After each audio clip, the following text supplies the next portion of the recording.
Jaya Radha Madhava Punya Vihari.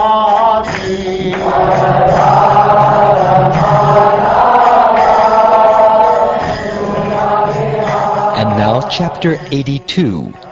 Krishna and Balaram meet the inhabitants of Vrndavana.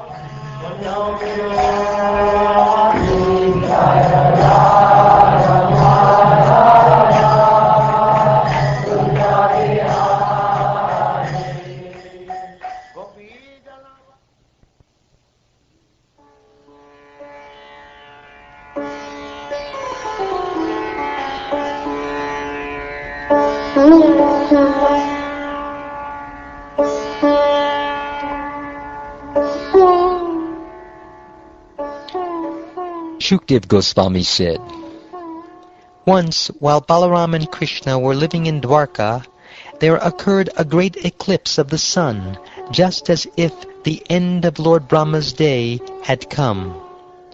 Knowing of this eclipse in advance, O king, many people went to the holy place known as Samanta Panchaka in order to earn pious credit.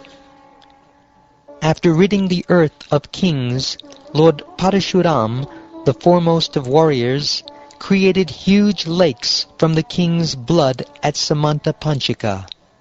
Although he is never tainted by karmic reactions, Lord Parashuram performed sacrifices there to instruct people in general. Thus he acted like an ordinary person trying to free himself of sins. From all parts of Bharatvarsha, a great number of people now came to that Samanta Panchaka on pilgrimage. O descendant of Bharat, among those arriving at the holy place were many Vrishnis such as Gada, Pradyumna, and Samba, hoping to be relieved of their sins. Akrura, Vasudeva, Ahuka, and other kings also went there. Aniruddha remained in Dwarka with Suchandra, Shuka, and Sarana to guard the city, together with Kritavarma, the commander of their armed forces. The mighty Yadavas passed with great majesty along the road. They were attended by their soldiers, who rode on chariots rivaling the airplanes of heaven, on moving with a rhythmic gait, and on bellowing elephants as huge as clouds.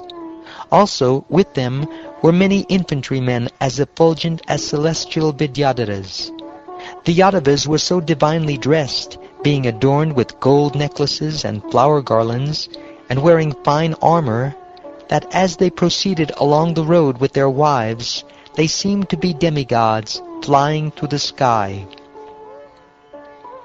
At Samanta Panchaka, the saintly Yadavas bathed and then observed a fast with careful attention. Afterward they presented Brahmins with cows bedecked with garments, flower garlands, and gold necklaces. In accordance with scriptural injunctions, the descendants of Vrishni then bathed once more in Lord Parashuram's lakes and fed first-class Brahmins with sumptuous food. All the while they prayed, "May we be granted devotion to Lord Krishna." Then, with the permission of Lord Krishna, their sole object of worship, the Vrishnis ate breakfast and sat down at their leisure beneath trees that gave cooling shade. The Yadavas saw that many of the kings who had arrived were old friends and relatives, the Matsyas, Ushinaras, Kaushalyas, Vidarbhas, Kurus, Srinjayas, Kambojas, Kaikayas, Madras, Kuntis, and the kings of Anarta and Kerala. They also saw many hundreds of other kings, both allies and adversaries. In addition, my dear King Pariksit, they saw their dear friends Nanda Maharaja and the cowherd men and women, who had been suffering in anxiety for so long. As the great joy of seeing one another made the lotuses of their hearts and faces bloom with fresh beauty, the men embraced one another enthusiastically. With tears pouring from their eyes, the hair on their bodies standing on end, and their voices choked up, they all felt intense bliss. The women glanced at one another with pure smiles of loving friendship, And when they embraced, their breasts, smeared with saffron paste, pressed against one another as their eyes filled with tears of affection. They all then offered obeisances to their elders and received respect in turn from their younger relatives. After inquiring from one another about the comfort of their trip and their well-being, they proceeded to talk about Krishna. Queen Kunti met with her brothers and sisters and their children, and also with her parents, her brothers' wives, and Lord Mukunda. While talking with them, she forgot her sorrow. Queen Kunti said, "My dear respectable brother, I feel that my desires have been frustrated, because although all of you are most saintly, you forgot me during my calamities. Friends and family members, even children, brothers and parents, forget a dear one whom Providence no longer favors." Dear sister, please do not be angry with us. We are only ordinary men, playthings of fate. Indeed, whether a person acts on his own or is forced by others, he is always under the Supreme Lord's control. Harassed by Kamsa, we all fled in various directions, but by the grace of Providence we have now finally been able to return to our homes, my dear sister.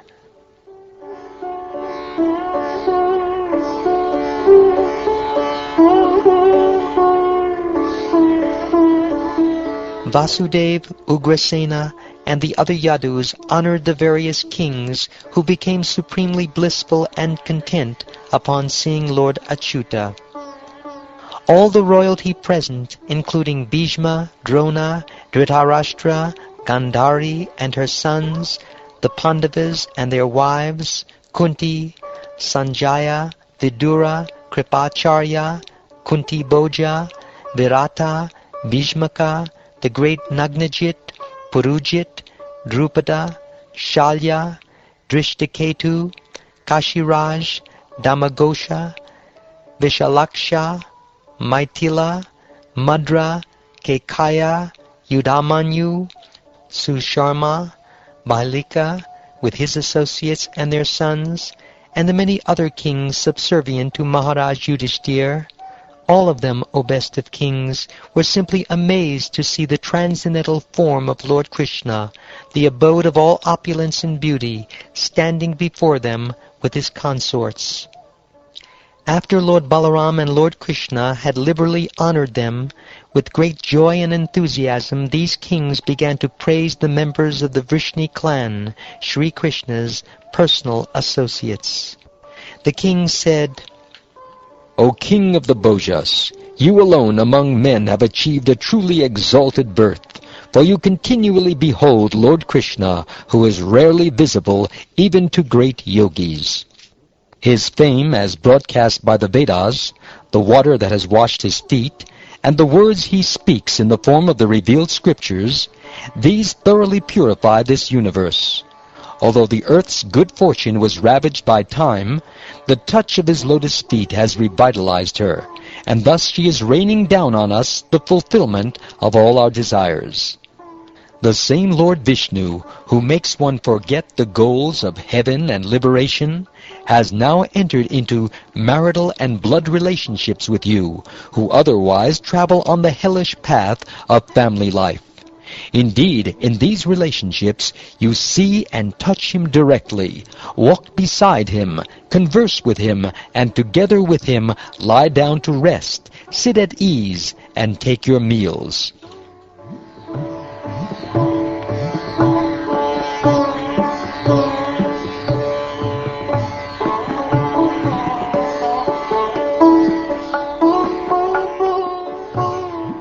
When Nanda Maharaj learned that the Yadus had arrived, led by Krishna, he immediately went to see them. The cowherds accompanied him, their various possessions loaded on their wagons.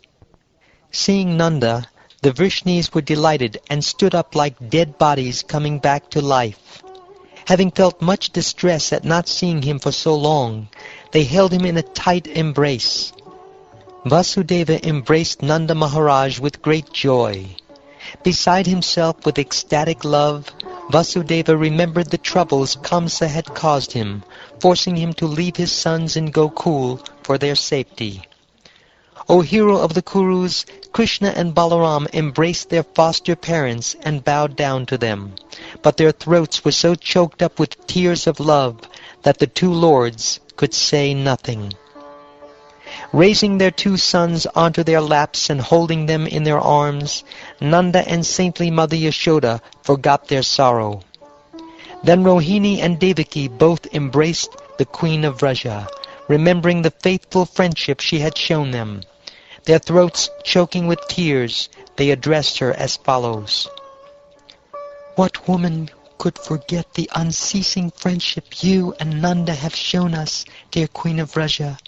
There is no way to repay you in this world, even with the wealth of Indra. Before these two boys had ever seen their real parents, you acted as their parents and gave them all affectionate care, training, nourishment, and protection. They were never afraid, good lady, because you protected them just as eyelids protect the eyes. Indeed, saintly persons like you never discriminate between outsiders and their own kin."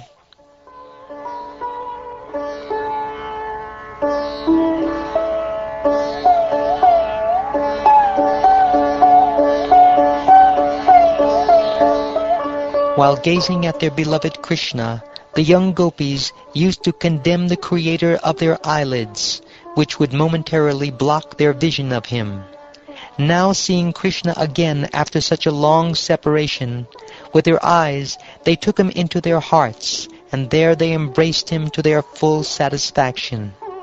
In this way they became totally absorbed in ecstatic meditation on him, although those who constantly practice mystic yoga find such absorption difficult to achieve. The Supreme Lord approached the gopis in a secluded place as they stood in their ecstatic trance. After embracing each of them and inquiring about their well-being, he laughed and spoke as follows. My dear girlfriends, do you still remember me? It was for my relative's sake that I stayed away so long, intent on destroying my enemies. Do you perhaps think I'm ungrateful and thus hold me in contempt? After all, it is the Supreme Lord who brings living beings together and then separates them. Just as the wind brings together masses of clouds, blades of grass, wisps of cotton, and particles of dust, only to scatter them all again, so the Creator deals with his created beings in the same way. Rendering devotional service to me qualifies any living being for eternal life. But by your good fortune, you have developed a special loving attitude toward me, by which you have obtained me.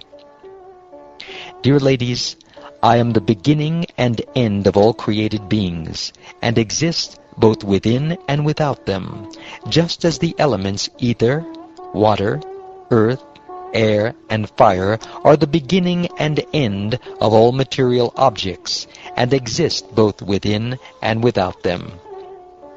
In this way, all created things reside within the basic elements of creation, while the spirit souls pervade the creation, remaining in their own true identity.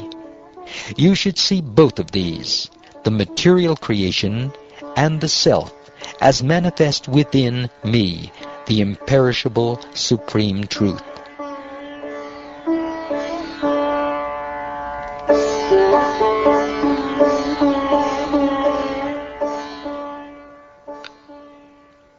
Having thus been instructed by Krishna in spiritual matters, the gopis were freed of all tinges of false ego because of their incessant meditation upon him.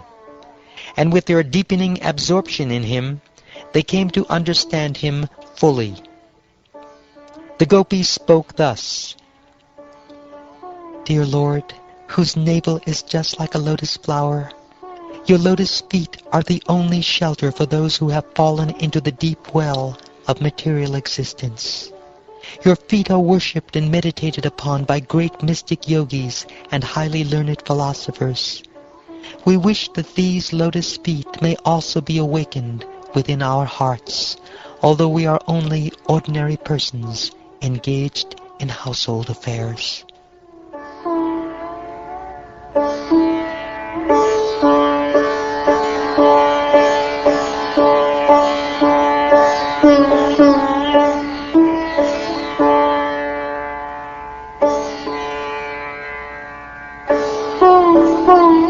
Thus ends the 82nd chapter of the 10th canto of the Śrīmad-Bhāgavatam, entitled Krishna and Balaram Meet the Inhabitants of Vrindavan.